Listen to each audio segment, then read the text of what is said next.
Ici Éric Latour et bienvenue à Saint-Jean-sur-Richelieu. La dernière séance ordinaire du Conseil s'est tenue le mardi 27 février dernier.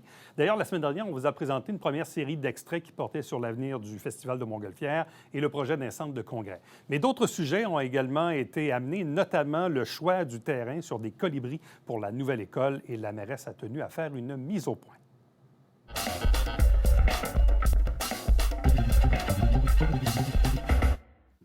D'entrée de jeu, bienvenue tout le monde. Bonsoir. Merci d'être présente et présent. Parce que d'entrée de jeu, avant de commencer la séance, avant de passer à l'ordre du jour, je voulais revenir sur la nouvelle, l'excellente nouvelle de la cession, en raison de la loi, d'un terrain de la municipalité pour la au Centre de services scolaires des Hautes-Rivières pour la construction d'une nouvelle école. Je veux ici vous sensibiliser au fait que ça fait 32 ans qu'il n'y a pas eu de nouvelle école à Saint-Jean-sur-Richelieu. 32 ans, c'est la moitié de ma vie, ça. Ça fait immensément longtemps qu'il n'y a pas eu de nouvelle école à Saint-Jean-sur-Richelieu. On a mis ici, je vous invite à observer une image satellite de Google Earth du secteur de la rue des Colibris. En jaune, derrière Imagim, c'est le terrain de 20 000 mètres carrés qui sera cédé au centre de services scolaires, sur lequel on s'est entendu avec le centre de services scolaires. Ce terrain ne faisait pas partie du boisé des Colibris, qui, lui, fait partie de notre plan de conservation que vous pouvez voir autour. C'est certain que ce terrain-là, avec les années, il y a de la friche, puis il y avait des arbres dedans. Mais on s'entend que d'offrir ce terrain-là pour le développement de notre jeunesse, on en est très fiers. Cela dit, nous sommes conscients qu'il s'agit d'un terrain de grande valeur. On en était déjà très, très conscients. Les différents services de la Ville ont clairement identifié ce à quoi la Ville s'attendait pour respecter la valeur environnementale du milieu. La Ville avait même invité le regroupement citoyen SOS Boisé de la Pinède à des rencontres entre la Ville et le Centre de services scolaires pour la présentation d'une école de 2024 et pour nous présenter les résultats de leur sondage. J'aimerais ça rétablir certains faits qui sont véhiculés, que ce soit dans les médias ou sur les médias sociaux, qui ont été véhiculés dans les dernières semaines. Il y en a plusieurs qui ne comprenaient pas pourquoi on n'avait pas pris le centre Saint-Georges pour céder pour la nouvelle école. On parle d'un terrain de 20 000 mètres carrés qui est demandé pour une école primaire. Le centre Saint-Georges, le terrain nous appartenait pour le tiers. On n'avait pas la bonne superficie, puis ce qu'il aurait fallu faire pour se procurer ce terrain-là pour la construction d'une école, il aurait fallu faire des expropriations, il aurait fallu abattre un boisé complet, puis en plus, il y a un milieu humide. Il y a un petit ruisseau où il y a un milieu humide. Puis en plus, ce que moi je jugeais encore plus important comme parent puis comme grand-parent, installer une école primaire sur une route régionale qui n'a pas de trottoir, parce qu'on s'entend que c'est la 223, ça. Alors, on pose la question, étant donné que la sécurité était importante aussi dans notre choix, ce n'était pas approprié. Il y en a qui nous ont suggéré aussi d'agrandir l'école des Quatre-Vents. Ça, c'était pas nécessairement, ça demeure une possibilité probablement pour le futur, parce que, étant donné la croissance de la population, c'est plusieurs écoles primaires qui nous sont demandées, et même une école secondaire. Ce que ça aurait demandé dans ce cas-là, pour faire l'agrandissement de l'école des Quatre-Vents, c'est des expropriations. Comme ça fait plus qu'1 an que le centre de services scolaires a eu l'autorisation pour construire une école.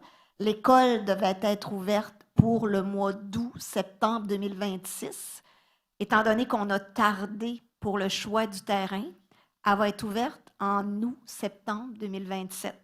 Alors, si on avait eu à procéder à des expropriations, ça aurait retardé le processus.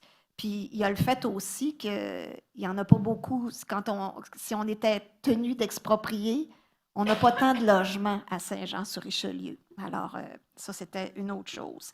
Il y avait le fait aussi qu'une méga école primaire, c'est peut-être pas nécessairement au niveau pédagogique ce qui est souhaité. Alors ça réglait pour les suggestions. On sait que c'est un sujet d'intérêt, puis on le comprend. C'est l'avenir de nos enfants. Alors, c'est ce qui concernait les choix qui nous avaient été suggérés.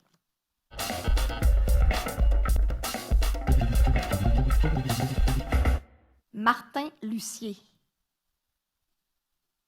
Bonjour, Monsieur Lucier.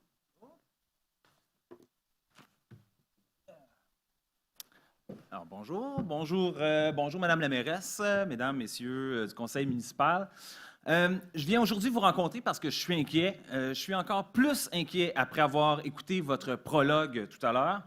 Je ne suis pas tout seul, en fait. On est près de 80 personnes à s'être rassemblées à quelques heures d'avis seulement par une journée très froide, il y a environ une semaine, pour exprimer également notre inquiétude collectivement.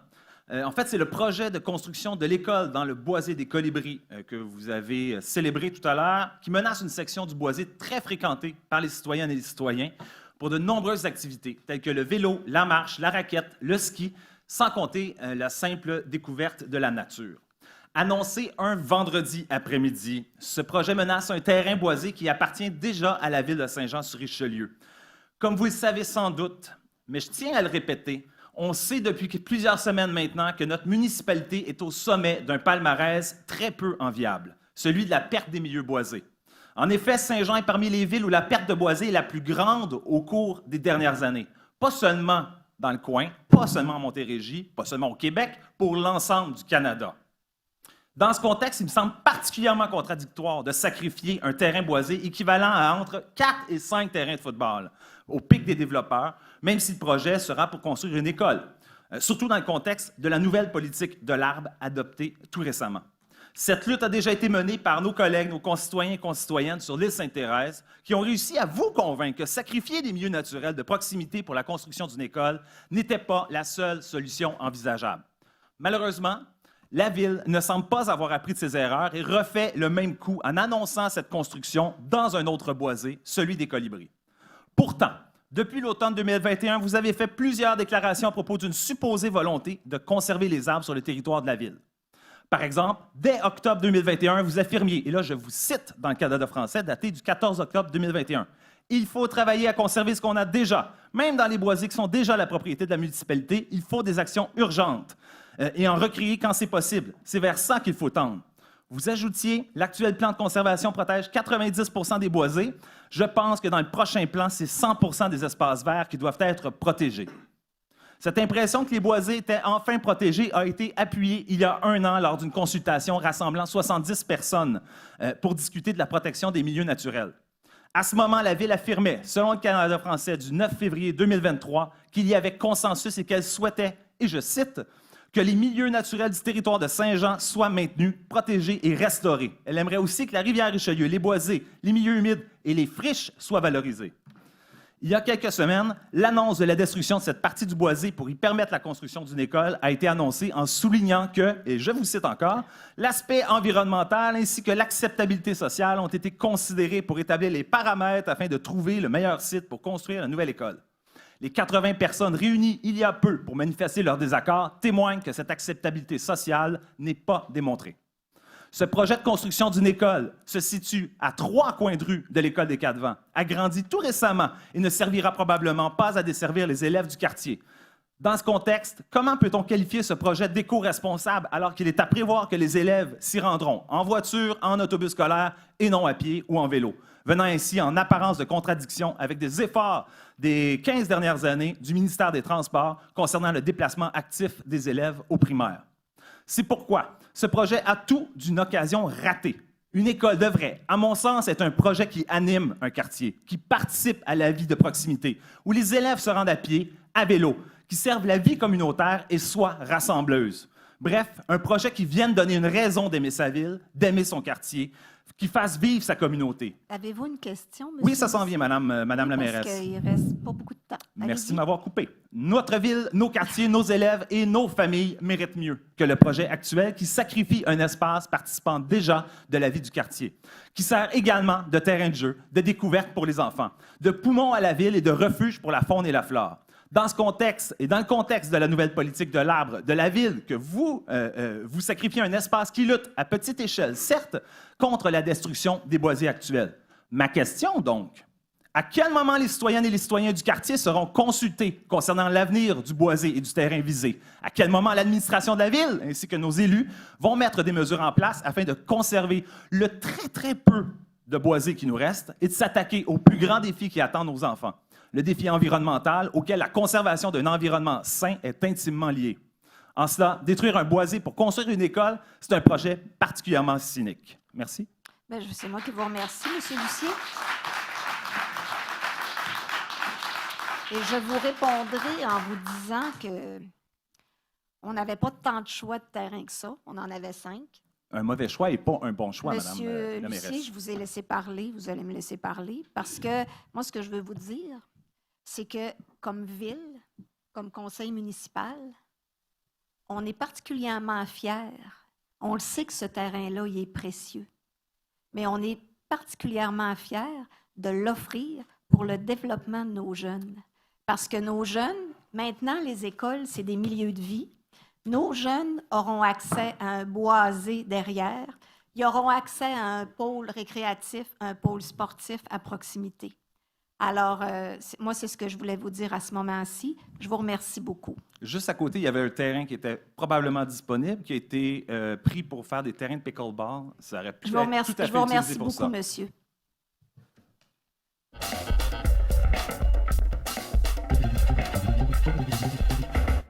Annie Tremblay. Bonjour, Madame Tremblay.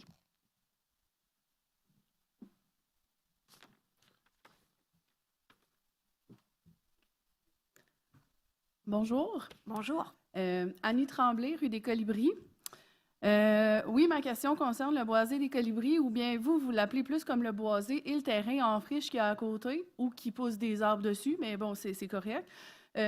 Moi, mes enfants, mes voisins, que ce soit le boisé ou le terrain en friche, ça reste un milieu de vie dans lequel on va, pas quotidiennement parce qu'on travaille et on va à l'école, mais au moins à toutes les semaines, je vous dirais, là, on va se promener à cet endroit-là, on va marcher et on a déjà nommé l'ensemble des activités, là, fait que je pense que je vais passer vite à cette partie-là. Tout à l'heure, on a vu encadrer en jaune, là, bien délimiter la partie qui allait être donnée à l'école. Et on nous a mentionné que tout le reste allait peut-être faire partie du parc naturel. Moi, j'aurais aimé ça voir. Pas peut-être. C'est dans le plan de conservation. Bien, en fait, c'est ça. C'est que là, on a vu que le jaune, c'était la partie de l'école. Moi, j'aurais aimé ça voir encadrer la partie qui serait partie de l'air naturel pour comme mieux le situer. Je trouve que c'était pas si tant clair que ça. Ou c'était tout le reste du vert. Donc ça, à ce moment-là, c'est clair. Mais sinon, de l'encadrer peut-être dans une autre image, là, qu'on voit vraiment la partie de l'école, la partie qui sera préservée et la partie qui va être soumise à est-ce que l'école est la seule qui va avoir du déboisement dans cette partie-là. Fait que ma question, c'est quel pourcentage, en fait, de la partie du boisé, incluant l'air en friche, qui, selon moi, fait partie du boisé, va être conservé, en fait. Fait que ça serait déjà ma première question. Tantôt, quand on a montré l'image, là, je pense qu'on c'était Google Earth. Alors, on voyait la verdure. Fait que Là, tout le reste de pourcentage verdure va être conservé dans cette aire-là. C'est ce que je comprends. c'est le boisé des colibris, Dans son entièreté, tout le reste autour va être... OK. dans son entièreté. Ça fait partie du plan de conservation de la ville. Parfait. On parle d'acceptabilité sociale. C'est dur d'être accepté quand on se le fait annoncer puis qu'on se fait dire que c'est ça. Fait que pour l'accepter, ça aurait été le fun qu'on s'en fasse parler un petit peu avant. Donc, l'acceptabilité sociale, elle n'est pas là, selon moi, en ce moment, mais ça, c'était juste un commentaire. Ma deuxième question vient que la première école, dans le fond, l'école qui va être construite va être à peu près à 1 km de l'école aux Quatre Vents. L'école aux Quatre Vents est déjà marcheur. Donc là, en ce moment, en avant de cette nouvelle école-là, il y a de l'autoroute et des terrains agricoles. Fait que là, j'essaie de voir et de penser quelle va être la nouvelle, dans le fond, clientèle de cette école-là, et je la vois seulement en autobus.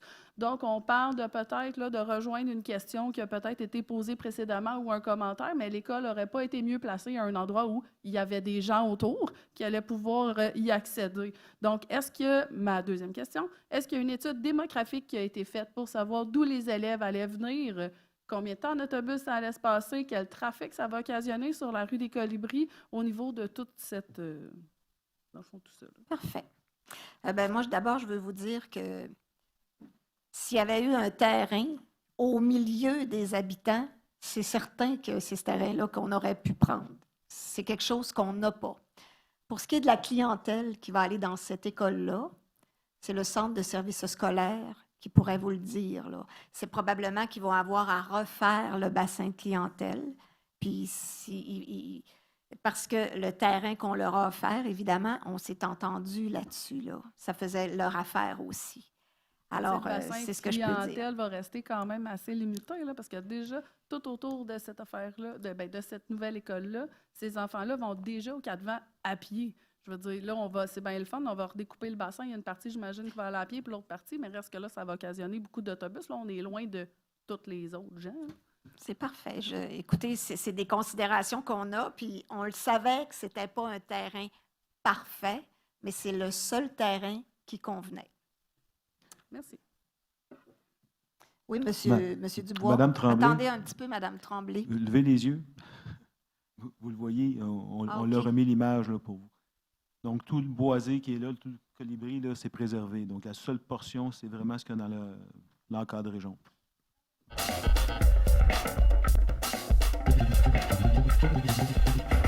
Madame Jessica Racine-Lehoux, district 12. Merci, Lynn et Claire, pour les mots. En fait, le mien va être sur un seul sujet. Tout mon mot va être sur un seul sujet. Fait que les vôtres étaient plus diversifiés. J'aimerais dire merci à Mme la mairesse qui a ouvert avec la rencontre de ce soir avec des précisions sur le projet de la nouvelle école qui se déroule dans mon district. J'aimerais prendre l'instant actuel pour revenir sur ce projet-là afin d'en faire une communication à plus grand volume.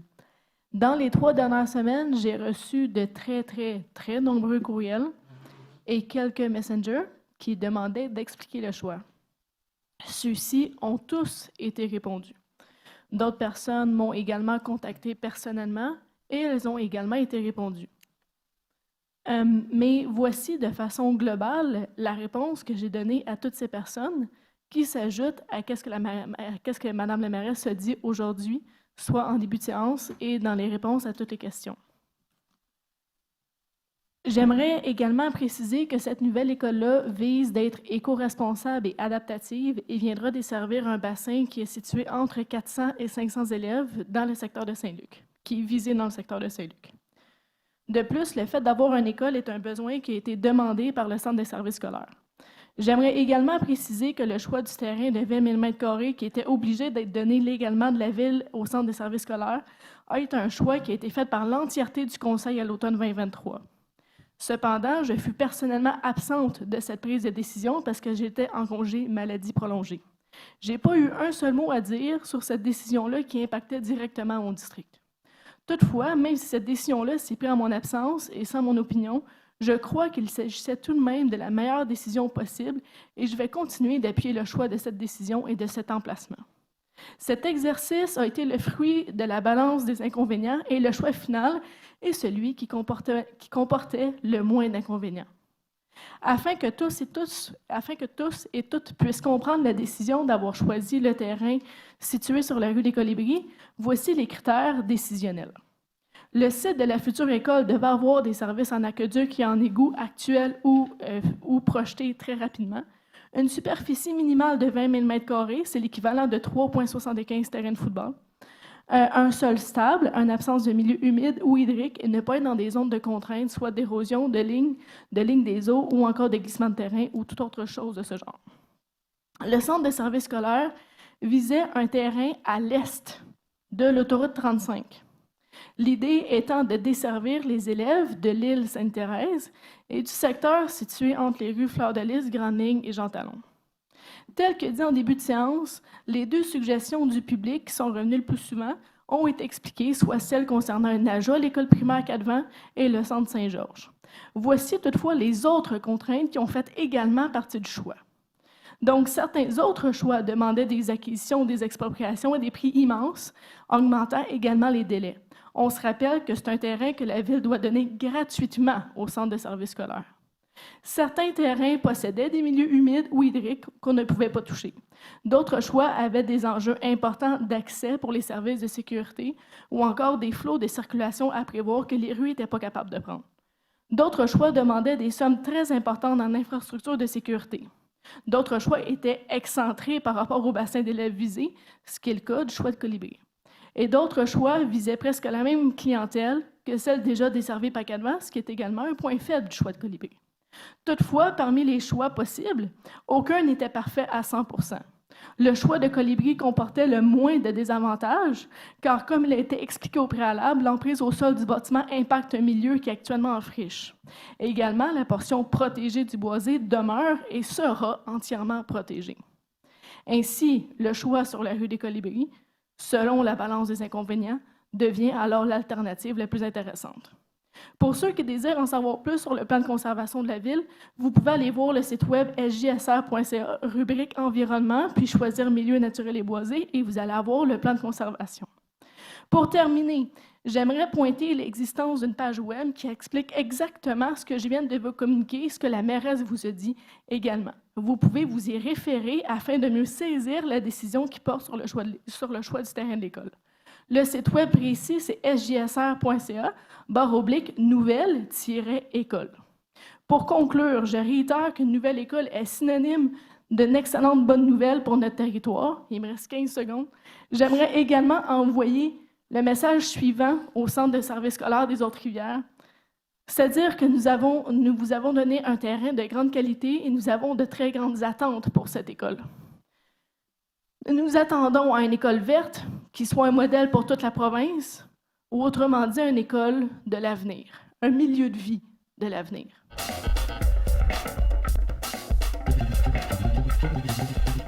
Madame Poisson. Je veux rassurer mon confrère, M. Fontaine, que le développement sur la rue Champlain, c'est quelque chose qui se travaille en ce moment et ça va très bien avec les urbanistes pour ce dossier-là. Alors, si ça peut vous rassurer, on va avoir... Retour sur l'investissement. Retour sur l'investissement avec 50 logements. Super. Okay. Moi, j'ai juste un autre petit point. On a vu ce soir qu'on a passé la résolution pour les 3 membres du comité, justement, de l'urbanisme, nos 3 membres citoyens. Alors, M. Luc-André Mercier, M. Louis Houle, M. Guy Lajoie, on leur a renouvelé leur contrat, si on veut dire, pour 2 ans. Alors, moi, je voulais prendre le temps des remercier d'être là parce que c'est des gens avec qui on travaille régulièrement, 2 fois par mois qu'on se rencontre. Ici, des fois, c'est pas plus. C'est des gens qui sont là de compétences, de connaissances, qui sont constructifs dans leurs commentaires pour vraiment prendre le temps d'analyser les dossiers. Quand vous voyez les dossiers de CCU ici, bien, il y a un travail énorme qui est fait là-dessus pour voir toutes les possibilités, mais on ne pourrait pas prendre le temps vraiment de tout vous montrer ça parce que ça ne finirait plus. On sortirait d'ici à 1h du matin de voir tous les détails. Mais je veux que vous soyez rassurés qu'on a réengagé 3 bonnes personnes compétentes pour travailler sur le CCU. Et je voudrais juste dire, bien, une bonne relâche à tout le monde. C'est la semaine prochaine. Alors, amusez-vous, profitez-en, reposez-vous, remplissez vos batteries. Alors, pour revenir en forme le 11 mars prochain.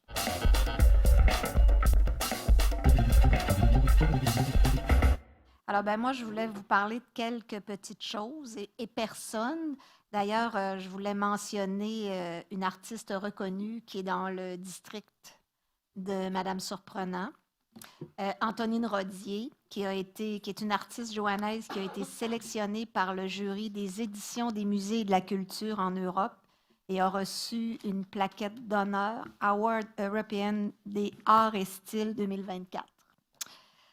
Félicitations à la SPEC du Haut-Richelieu, c'est notre diffuseur régional, et à Diffusion Hector Charland, qui ont été lauréats au Gala des prix Rideau dans la catégorie Communication et Marketing pour un projet commun baptisé Âme sœur numérique et dont le caractère innovant a été souligné par Rideau. Les prix Rideau soulignent la créativité et l'originalité en diffusion des arts de la scène. 2 Jouanaises vont représenter le Canada lors des championnats du monde de patinage synchronisé en Croatie, à Zagreb, qui aura lieu les 5 et 6 avril prochains. On souhaite tout le succès possible à Mégane Baudry et Alicia O'Leary. Bonne chance au chanteur joannais Jacob Saint-Cyr-Labbé, qui fait partie de l'équipe de Roxane Bruno à la voix. Et salutations à Simon Boulris, qui a fait le bonheur de nombreux spectateurs au domaine Trinity et créateurs joannais qui ont pu lire leur histoire fantastique en lien avec les Farfadets et les fées qui résident au village fantastique du domaine. Je tenais à souligner, maintenant c'est les éléments à venir, je tenais à souligner la fin du mois de l'histoire des Noirs qui se déroule chaque année au mois de février. Cette édition, la thématique est l'excellence des personnes noires, un patrimoine à célébrer, un avenir à construire.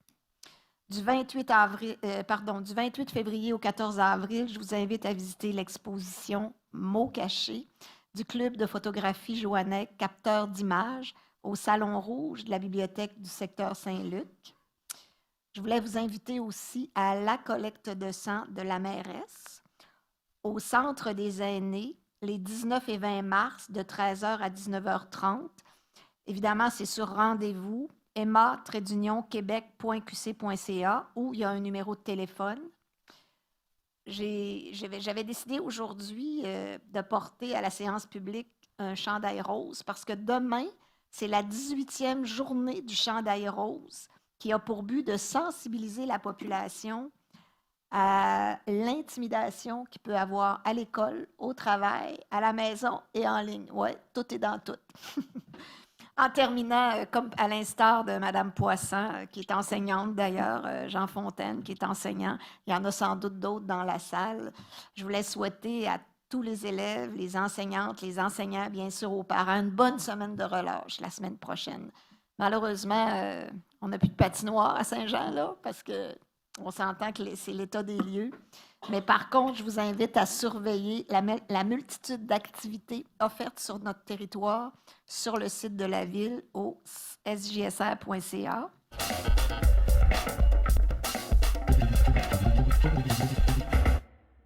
Merci d'avoir été là. Prochain rendez-vous, c'est la semaine prochaine. On va poursuivre sur cette séance ordinaire du Conseil du mardi 27 février 2024 pour vous présenter une nouvelle série d'extraits des travaux de nos élus joannais.